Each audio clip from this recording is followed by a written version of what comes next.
అమెరికాలో భారతీయులు కీలక స్థానాలకు చేరుకుంటున్న సంగతి తెలిసిందే.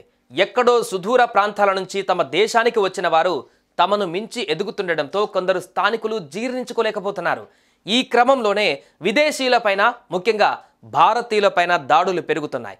తాజాగా భారత సంతతికి చెందిన రాజకీయవేత్త, డెమోక్రటిక్ పార్టీకి వెన్నుగా నిలిచిన అజయ్ భుటోరియాకు బెదిరింపులు వచ్చాయి.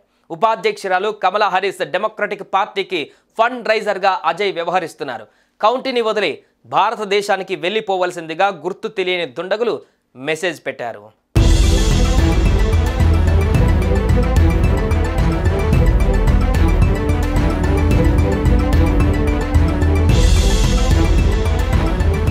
అమెరికన్లకు ఏది మంచిదో అదే చేస్తున్నామని అంటున్నారని, కానీ మీరు అమెరికాకు ఏం చేయడం లేదని, నువ్వు భారతీయుడివి, భారతీయుల గురించే పట్టించుకుంటున్నావని వాదించారు దండగులు.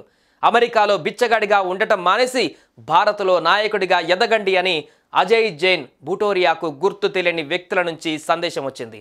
గ్రీన్ కార్డ్ బ్యాక్లాగ్ కోసం పోరాడేందుకు భారత్కు తిరిగి వెళ్లాలని ట్రంప్ మద్దతుదారులు తనను కోరుతున్నారని భుటోరియా ఇటీవల ఓ జాతీయ మీడియా సంస్థకు తెలిపారు. తనకు వచ్చిన సందేశాలను భుటోరియా సోషల్ మీడియా ప్లాట్ఫామ్ లో పోస్ట్ చేశారు. ఈయన ఆసియా అమెరికన్ల ప్రెసిడెన్షియల్ కమిషన్లోని సభ్యుడు.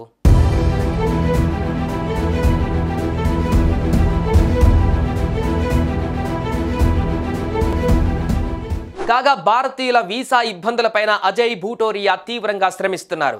భారతదేశంలోని యుఎస్ మిషన్ కొత్తగా 2.5 లక్షల వీసా అపాయింట్మెంట్లను విడుదల చేయడాన్ని ఆయన ఇటీవల స్వాగతించారు.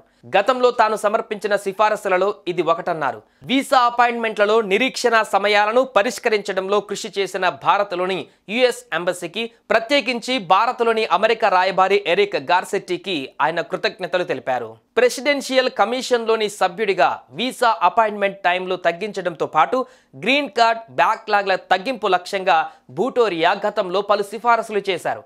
ఇలాంటి హిస్టరీ ఉన్న వ్యక్తిని అమెరికా ఎన్నికల అనంతరం దేశాన్ని వీడి వెళ్ళిపోవాలంటూ వస్తున్న సందేశాలు అజయ్ని భయాందోళనకు గురి చేస్తున్నాయి.